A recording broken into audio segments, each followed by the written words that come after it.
Princess Kira Zenth sat on her command chair in the gleaming control room of her spaceship, the Luminara. The room sparkled like crystal, with screens showing the darkness of space and the blue-green planet called Earth. Kira's silver eyes watched the screens with worry.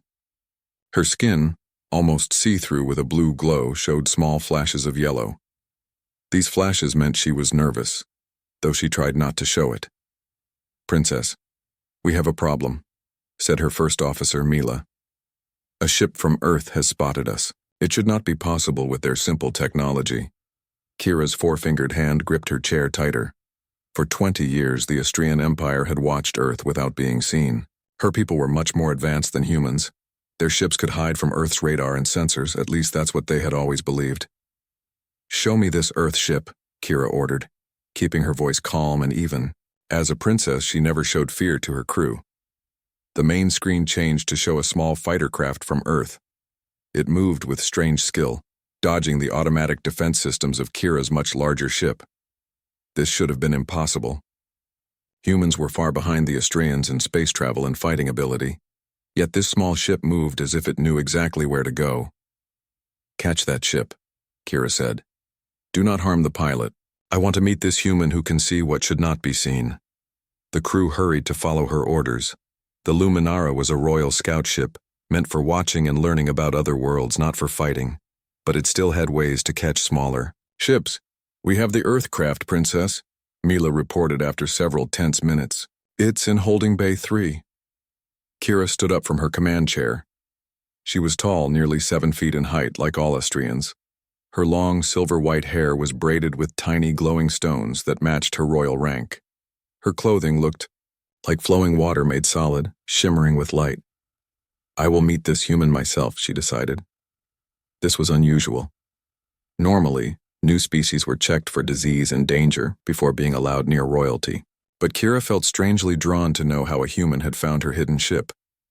As she walked through the curved hallways of the Luminara, her 2 guards followed silently. The ship was beautiful by any standard, with walls that seemed to be made of light and strength together. The air smelled sweet like flowers that had never grown on Earth. The holding bay doors opened, and Kira saw the Earth ship. It was small and simple compared to Astrian craft, made of metal and clearly built for speed and fighting. The human pilot had been helped out of the ship by Astrian crew members. Kira felt surprise when she saw that the human was female. She stood much shorter than any Astrian, but her stance showed no fear. She had removed her flight helmet, showing short brown hair and eyes that reminded Kira of the forests on her homeworld. "I am Diane Miller, Earth Combat Special Forces," the human said, looking straight at Kira as if she knew she was the leader. "And you've been watching us for years." Kira felt her secondary heart, the organ that regulated Astrian emotions, beat faster. Humans were not supposed to know about the Astrian presence near Earth. Their world was being considered for future contact, but that was still many years away. Humans were seen as too warlike, too unpredictable to join the wider galactic community yet. "I am Princess Kira Zenth of the Royal House of Astria," she said, her voice musical compared to the humans. "How did you detect my ship? Your world does not have that technology." Diane smiled slightly. "Maybe you don't know as much about us as you think you do, Princess." The human's boldness was shocking to the Astrian crew. No one spoke to royalty this way. Kira's guards moved forward, but she held up her hand to stop them. "You will tell me how you found us," Kira said. "It was not a request." "I'll tell you if you tell me why you've been spying on Earth," Diane countered. For a moment, Kira was speechless. In her entire life, no one had ever bargained with her. As a royal, she gave orders and they were followed. This human seemed to have no understanding of her place. "Take her to the guest quarters," Kira finally said to her guards, "not the holding cells." This was unusual treatment for an unknown alien, but Kira sensed that this human might be important, somehow. As Diane was led away, she looked back over her shoulder at Kira. "Nice ship, Princess. But you might want to check your cloaking system. It leaves a heat signature that our new sensors can detect." After the human left, Kira turned to Mila. Is that possible? Could they really detect our heat signature? Mila looked troubled. No, Princess. At least they shouldn't be able to. Their technology is at least 100 years away from that capability. Kira walked to the window that looked out into space, with the blue Earth visible in the distance.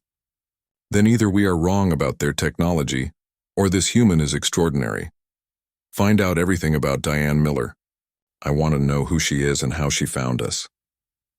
That night, Kira couldn't sleep. She kept thinking about the human's bold eyes and fearless manner. Most species showed proper awe when meeting Astrians, especially royalty. The human had treated her almost as an equal. It was both offensive and strangely refreshing. What Kira didn't know was that far away at the edge of the solar system, 3 massive ships were emerging from deep space. Their hulls were black and seemed to swallow light rather than reflect it. They were Orthix warships, ancient enemies of the Astrian people. They had followed Kira's scout ship, looking for the chance to capture or kill an Astrian royal far from the protection of the Imperial fleet, and they cared nothing for the little blue planet that stood between them and their target. 3 days passed since Diane Miller was brought aboard the Luminara. Princess Kira had her placed in comfortable rooms, not a cell, but guards stood outside the door.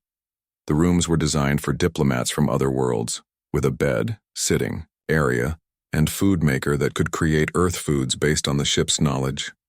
Diane spent the time looking at everything, touching the strange materials of the walls and furniture. She tried the food maker and was surprised when it gave her a perfect cup of coffee. These aliens had been watching Earth closely to know such details.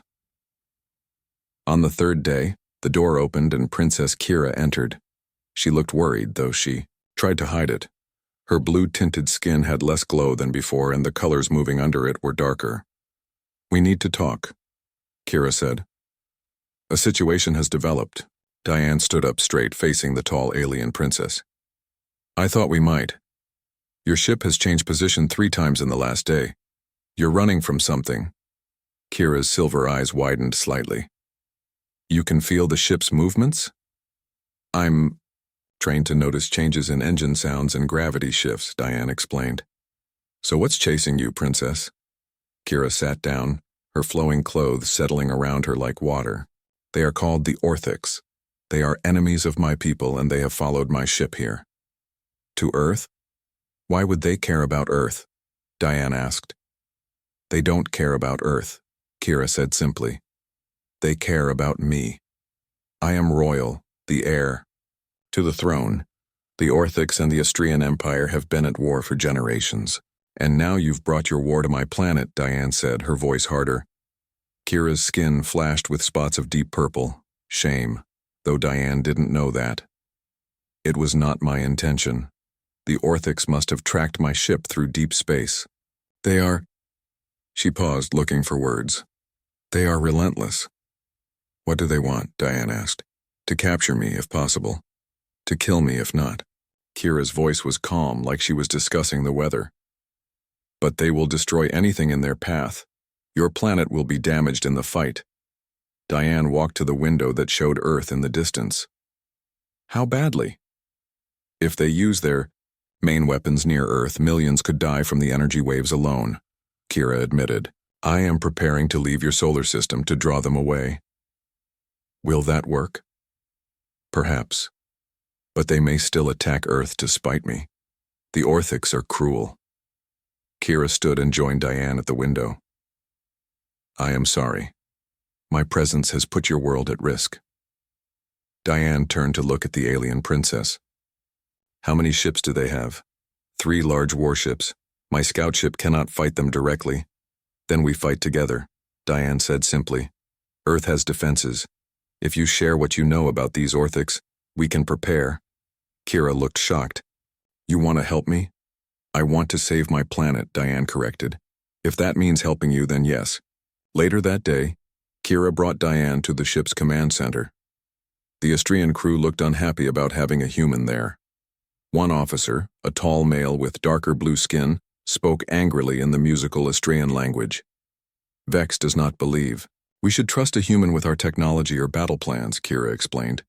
"Tell Vex I don't care about your technology. I care about keeping my home from becoming a battlefield, Diane replied. When Kira translated this, the officer named Vex seemed surprised but still suspicious. The Orthic ships will reach Earth's moon in 2 days, Kira explained, showing Diane the map of the solar system on a large screen. The 3 enemy ships appeared as dark spots moving toward Earth. What weapons do they have? Diane asked. Energy weapons, mostly. They can fire plasma bolts that will go through most shields. They also have gravity weapons that can pull apart ships or crush them. Diane whistled softly. That's beyond anything we have. What about your ship? What can the Luminara do? We have better shields than weapons. This is a scout ship, not a warship, Kira said. But I have sent a distress call to my homeworld. It will take at least 7 days for help to arrive. So we need to hold off these Orthics for a week, Diane said, thinking fast. We need to talk to Earth's military leaders. They need to know what's coming. Kira looked uncertain. Our protocols forbid direct contact with developing worlds.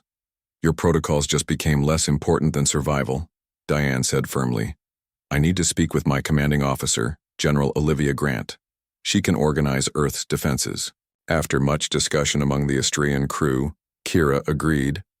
She allowed Diane to send a message to Earth using the Luminara's communication system. It was much clearer than any human technology, showing General Grant's surprised face when she saw Diane sitting next to an alien princess. Miller, is this real? The general asked, her eyes wide at the sight of Kira. Very real, General. We have a situation. Diane explained everything quickly. By the end of the day, a small group of Earth military leaders had been brought to the Luminara to plan the defense of Earth. The human generals were amazed by the alien ship, but focused on the coming threat. If these Orthic ships are as powerful as you say, our missiles won't do much, General Grant said, looking at the Astrian battle data. No, but we might be able to confuse their sensors, Diane suggested. Princess Kira, you said the Orthic ships absorb light, right? Would that make them sensitive to very bright light? Kira thought for a moment. Yes, their hull design makes them vulnerable to extreme light bursts. We've used that against them before. Then we set up nuclear detonations in space, away from Earth, not to hit them but to blind them temporarily, Diane suggested. The human generals nodded in agreement. Kira looked at Diane with new respect. The human had quickly found a weakness that could be exploited. As the planning continued, Kira found herself working closely with Diane. The human had good ideas and wasn't afraid to challenge Kira's thinking. No one on her ship would dare question her plans this way, but Diane did it without hesitation. You don't need to trust me, Diane told her during a quiet moment. You just need to survive, same as me. But Kira was starting to trust the human warrior. There was something about Diane that felt familiar, though that made no sense.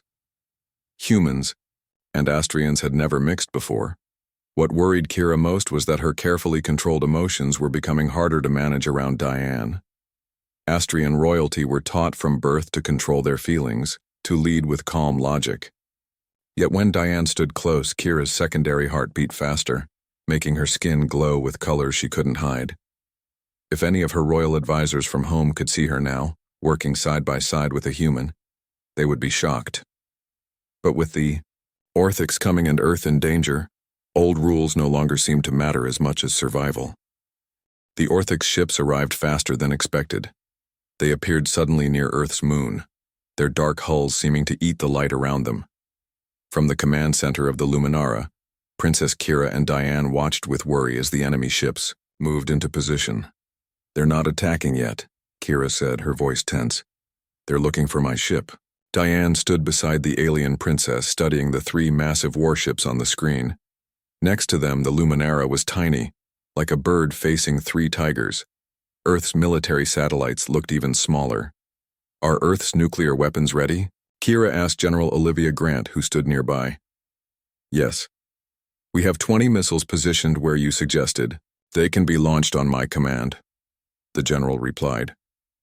She still looked amazed to be standing on an alien ship, but she remained professional. Remember, the goal is not to hit the Orthic ships, Diane reminded everyone. Their shields would, Stop the missiles anyway. We want to create light bursts to blind their sensors. Kira nodded. And while they're blinded, the Luminara will attack their weakest points. The plan was risky. The Luminara would have to get very close to the much larger enemy ships to do any damage. If the light bursts didn't blind the Orthic's sensors long enough, Kira's ship would be destroyed easily. They're moving, Mila, Kira's first officer, reported suddenly. All 3 ships are heading straight for us. They've found us, Kira said grimly. Prepare for attack. The Luminara's shields went to full power. The lights inside the ship dimmed slightly as energy was redirected. General Grant, prepare to launch the nuclear missiles on my mark, Kira ordered. The human general nodded and spoke into her communication device, giving orders to Earth's military. The Orthic ships moved with surprising speed for their size. Their black hulls made them look like holes in space, areas where stars simply disappeared. They're targeting us specifically, Diane noted, watching the movement patterns. Not Earth. Yes. They want me, Kira confirmed. I am the last direct descendant of the Stellar Empress. If I die, my people will face civil war. Diane looked at Kira with new understanding. You're not just a princess on a scouting mission. You're the heir to your entire empire. Kira's skin flashed with colors that showed her discomfort at being so exposed. Yes. That is why the Orthics followed me here. If they capture me, they can end our royal line or force concessions from my people. You should have told us that from the beginning, General Grant said, frowning. It would not have changed our situation, Kira replied simply. The largest Orthic ship fired first. A beam of dark energy shot toward the Luminara. The shields held, but the entire ship shook with the impact. Shields at 80%, Mila reported. They're testing us. General Grant now, Kira ordered. From Earth, 20 nuclear missiles launched into space. They were not aimed at the Orthic ships, but at carefully calculated points around them. When they exploded, they created a web of blinding light. The Orthic ships faltered, their sensors overwhelmed by the sudden brightness. This was their weakness. Ships designed to absorb light could be overloaded by too much of it at once. Now's our chance, Kira said. Full speed toward the lead ship. Target their sensor array. The Luminara shot forward, diving between 2 of the Orthic's ships while they were still blinded. The Astrian ship fired energy beams at the weak points of the lead enemy vessel. Direct hits caused explosions along the dark hull, but the advantage didn't last long. The Orthic ships recovered quickly, turning to trap the Luminara between them. Evasive action, Kira ordered. The ships swerved sharply, throwing everyone against the safety fields that activated around them. All 3 Orthic ships fired at once. The Luminara's shields took massive damage. Shields at 40%, Mila reported, her voice tight with worry. We cannot take another hit like that. Diane looked at the battle display, her mind racing. They're coordinating too well. They must have a shared targeting system. She stepped closer to the control panels, studying the Astraean symbols. Princess, is there a way to access the ship's neural navigation system directly? To control it, faster than the computer can? Kira looked shocked. Yes, but only Astrians can interface with it. Our neural patterns are required. Let me try, Diane insisted. It's impossible, Vex, the suspicious officer, said firmly. Humans cannot connect to our systems. Another blast hit the Luminara. The lights flickered as the shields weakened further. Shields at 25%, Mila reported. One more hit and they'll fail completely. Kira made a quick decision. Show her the neural interface. Vex started to protest, but Kira silenced him with a look. She led Diane to a small alcove at the side of the command center. Inside was what looked like a chair made of light. Sit here and place your hands on these panels, Kira instructed. It will scan your neural patterns and attempt to connect. But I must warn you, if you are not compatible, it could harm your mind. We don't have many options left, Diane said, sitting in the chair without hesitation. As soon as Diane's hands touched the glowing panels, the chair lit up brightly. Kira and the other Estrians watched in amazement as the human connected to their ship's systems, something that should have been impossible. Diane's eyes closed in concentration. Through the neural link, she could feel the Luminara as if it were part of her body. She could sense the approaching attack from the Orthic ships before the sensors even detected it. With speed that the ship's computers couldn't match, Diane guided the Luminara into a series of impossible maneuvers. The ship spun and dove between the Orthic's vessels, confusing their targeting systems. "She's flying the ship better than our best pilots," Mila whispered in awe. The Luminara swooped close to one Orthic's ship, firing precisely at a vulnerable spot where two armor plates joined. The dark ship's engines faltered. "General Grant, we need another light burst directly between the two undamaged ships," Diane said, her voice distant as she focused on the neural connection. The general gave the order. More nuclear devices exploded, creating another web of blinding light. In that moment of blindness, Diane guided the Luminara to safety, away from the trap the Orthics had tried to create. But the intense connection to the ship's systems was too much for a human brain. Diane suddenly gasped, her body going rigid in the neural chair. The connection broke and she collapsed. Kira rushed to her side, catching Diane before she hit the floor. The princess's skin glowed with worry, flashing colors of concern that she didn't try to hide. "Get her to the medical bay immediately," Kira ordered, lifting the unconscious human with surprising strength. As crew members took Diane away, Kira returned to command. Her face showed a new determination. "Mila, analyze what just happened. How was a human able to connect to our neural systems? It should be impossible."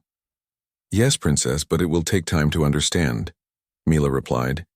Kira looked at the battle display. The Orthic ships were regrouping. One damaged, but all still dangerous. They would attack again soon. "We've survived the first assault," Kira told General Grant.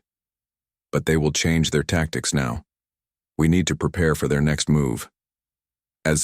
They worked on new defense plans. Kira found her thoughts returning to Diane. The human had done something impossible and saved them all.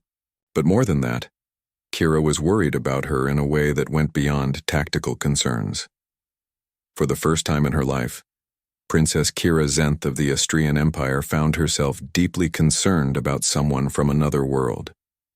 This strange, human warrior had somehow broken through royal training and emotional control that had defined Kira's entire life, and she had no idea what to do about these new feelings. In the quiet of the Luminara's medical bay, Princess Kira sat beside Diane's bed. The human had been unconscious for 6 hours since connecting to the ship's neural interface. Medical devices floated above her, monitoring her condition with soft, beeping sounds. The Orthic ships had pulled back to regroup after their first attack failed. This gave the Luminara time to repair some damage and strengthen its shields. But Kira had barely left the medical bay, leaving Mila in command. The princess studied Diane's face as she slept. Humans were so different from Astrians. Their skin solid and warm instead of translucent and cool. Their height much less, their lives so much shorter. Yet this human had connected to Astrian technology in a way that should have been impossible. Kira's royal posture, always perfect, had slipped. She leaned forward in her chair, her shoulders curved with worry. None of her crew had ever seen her this way. Diane's eyes finally opened. She blinked several times, adjusting to the light, then turned her head to see Kira watching her. "You've been watching me sleep," she said with a weak smile. "You've been hiding what you are," Kira replied, her silver eyes searching Diane's face. Diane tried to sit up and Kira helped her. "What do you mean what I am? I'm human." "No human should have been able to connect to our ship's neural interface," Kira explained. "It requires specific brain patterns that only Astrians have. Yet you not only connected but controlled the ship better than our trained pilots." Diane looked confused. "I don't understand it either. It just worked. I could feel the ship, sense everything around it." Kira touched a control panel, and a hologram appeared above Diane's bed. It showed 2 DNA patterns side by side. "The one on the left is yours. The one on the right is mine." Diane studied the glowing strands. Even with her limited knowledge of genetics, she could see similarities between certain sections. "That's not possible," she whispered. "I thought the same," Kira said. "While you were unconscious, I searched through our oldest records. What I found was surprising. She touched the panel again, and the hologram changed to show star maps in ancient text. Thousands of years ago, before the Astrian Empire formed, my people sent colony ships to many worlds. Some were lost.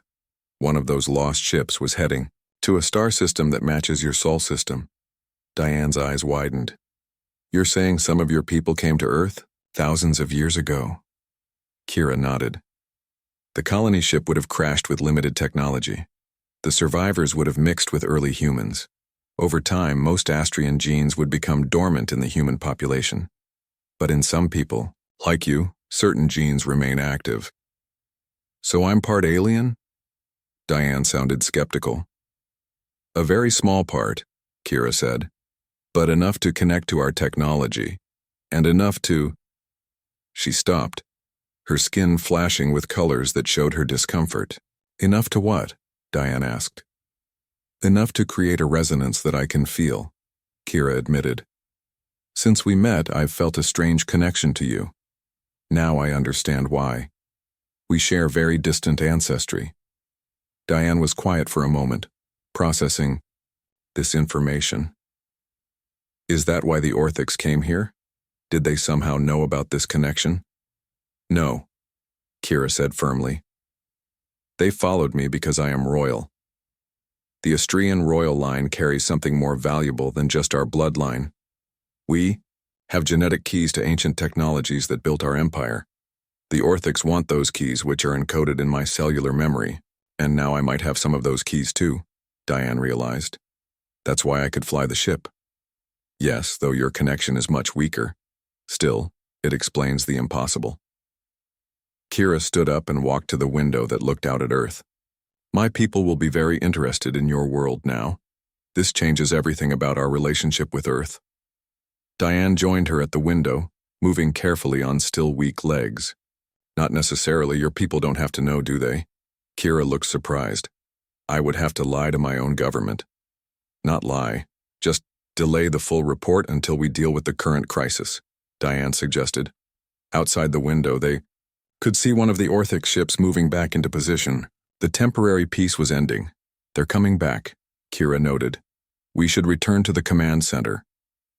But before they left the medical bay, Diane stopped her with a light touch on her arm. Thank you for staying with me while I was out. Kira's skin rippled with soft pink colors that she couldn't control. You saved my ship. It was the least I could do. The next few hours were filled with tense preparation. The Orthics had changed tactics, positioning their ships to cut off the Luminara from Earth. They clearly wanted to force Kira's ship away from human help. They're trying to isolate us, Kira explained to General Grant through their communication link. The general was now back on Earth coordinating defenses from there. We still have missiles ready, Grant replied, but fewer than before. We need to make them count. Diane, back at Kira's side in the command center, studied the enemy positions. They're being more careful this time. The light bursts won't surprise them again. No, but we have something they don't expect, Kira said, looking at Diane. Your connection to our ship. Diane looked uncertain. I don't know if I should try that again. It was overwhelming. We can modify the neural interface to better suit your brain patterns, Kira said. It would be safer, though not without risk. While the Astrian technicians worked on adjusting the neural chair, Kira and Diane had a quiet moment to talk. On my world, I would never be permitted to speak freely with someone like you, Kira admitted. Royalty is kept separate, protected, isolated. On my world, Diane replied with a smile, princesses are mostly found in storybooks. Is that why you treat me as an equal? Kira asked. Because my rank means nothing to you? Diane thought for a moment. I respect that you're a leader. But yes, the whole princess thing doesn't impress me much. What impresses me is how you handle yourself in a crisis. Kira's skin glowed brighter at the compliment. And you impress me with your courage. Not many would risk their mind to save a ship full of aliens. Not just aliens, Diane corrected. Distant cousins, apparently. They both smiled at this, a moment of connection in the middle of danger. The moment ended when alarms sounded throughout. The ship. The Orthics were moving in, all three ships coordinating their attack. The neural interface is ready, Mila reported, but we haven't fully tested it. Diane took a deep breath. No time like the present. This time, when Diane sat in the neural chair, Kira placed her own hands on a second set of panels. I will link with you, the princess explained. Together we might have better control. When the connection formed, both women gasped. Their minds touched through the ship's systems, creating a bond that neither had experienced before. Diane could feel Kira's thoughts, not words, but intentions, emotions, instincts. Kira could feel the same from Diane. Through their shared connection, they guided the Luminara with perfect coordination. The ship moved like a living thing responding to their combined will. When the Orthics fired, the Luminara was already moving out of the way. When an opening appeared in the enemy formation, the Astrian ship slipped through it. General Grant, watching from Earth, ordered the remaining nuclear missiles to fire at precise moments that Kira and Diane suggested through their link. The explosions created not just light bursts but also radiation waves that interfered with Orthic's targeting systems. For nearly an hour the battle continued. The Luminara took hits but survived, its shields holding just enough. One Orthic ship was badly damaged, its engines failing. Finally, a message arrived from Astrian space. The Imperial fleet had received Kira's distress call and was only 1 day away. The Orthics, receiving the same message through their spies, began to retreat. They knew they couldn't face a full Astrian battle fleet. As the enemy ships pulled away, Kira and Diane disconnected from the neural interface. Both were exhausted but triumphant. We did it, Diane said weakly. They're leaving. For now, Kira cautioned.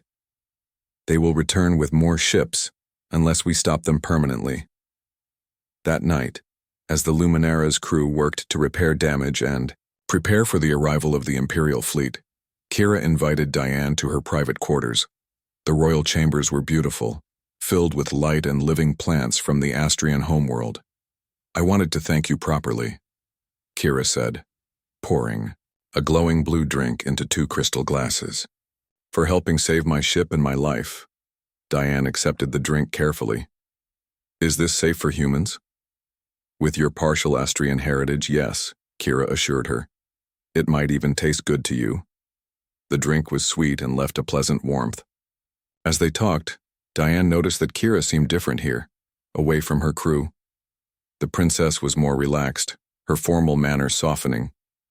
Tomorrow my people's fleet will arrive, Kira said. They will want to take control of the situation.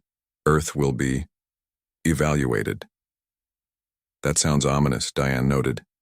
It's not meant to be. But the discovery of humans with Astrian genes will change how my government sees Earth. They will want to study your people more closely. Like lab rats? Diane frowned. No, more like long-lost family, Kira said, choosing her words carefully. But it will change things. Your world is not ready for full contact with the galactic community. Yet now it may be forced upon you. Unless we find another solution, Diane suggested, one that gives us more time. Kira looked intrigued. What do you have in mind? Dawn broke over Earth as the Orthic ships, damaged but still dangerous, moved back toward the planet. They had retreated only to regroup, not to give up their hunt. The arrival of the Astrian Imperial fleet was still 12 hours away, and the Orthics meant to capture or kill Princess Kira before help could arrive. On the Luminara, Kira and Diane stood side by side in the command center, watching the enemy movements on the main screen. They're not attacking the ship this time, Diane noted with concern. They're heading straight for Earth. Kira's face showed rare worry. They've changed tactics. If they can't capture me directly, they'll threaten your world to force me to surrender. General Grant's voice came through the communication system. Princess Kira, we're tracking 3 smaller craft launching from the Orthic ships. They appear to be landing vessels. Ground troops, Kira said grimly. They're sending assassins to Earth. The tracking system showed the Orthic's landing craft heading toward a remote military base in the mountains. the same base where Earth's leaders had gathered to coordinate their defense. "They're targeting your command structure," Kira told General Grant. "They want to cut off Earth's ability to fight back." "We'll evacuate immediately," Grant replied, her voice steady despite the danger. "No," Kira said firmly. "That's what they expect. We need to surprise them." She turned to Diane. "I'm going down there." The entire command crew of the Luminara looked shocked. Vex stepped forward, his voice filled with alarm. "Princess, you cannot go to Earth. It's too dangerous. Royal protocol forbids it." "Royal protocol didn't anticipate this situation," Kira replied. She looked at Diane. "Will you come with me? You know Earth terrain better than any of us." Diane nodded without hesitation. Of course. Within the hour, a small Astrian shuttle launched from the Luminara, carrying Princess Kira, Diane, and a squad of royal guards. The shuttle was fast and stealthy, avoiding detection by the Orthix ships as it descended toward Earth. They landed in a forested area near the military base. As they stepped out, Kira looked around with wonder. It was her first time on Earth's surface after years of observing from orbit. "The air is heavier than I expected," she said, breathing deeply. "And so many smells." "Trees, dirt, mountain flowers," Diane explained, checking her weapon. The Astraeans had provided her with an energy pistol similar to their own. "We need to move quickly. The Orthix will land soon." They made their way toward the military base, moving carefully through the forest. Kira's royal guards, tall and silent, spread out in a protective formation around her. Despite her royal status, Kira moved with the skill of someone trained in combat, surprising Diane. "You fight?" Diane asked as they climbed a steep slope. "All royals are trained to defend themselves," Kira explained, "though we're rarely allowed to use those skills. Too valuable to risk, they say." They reached the edge of the forest just as the Orthix landing craft descended toward the military base. Unlike Astrian ships, which were bright and crystalline, the Orthix vessels were dark and seemed to absorb the sunlight around them. General Grant met them at a side entrance to the base. "Most personnel have been moved to secure bunkers," she reported, "but we've left enough visible activity to make the Orthix think their target is still here."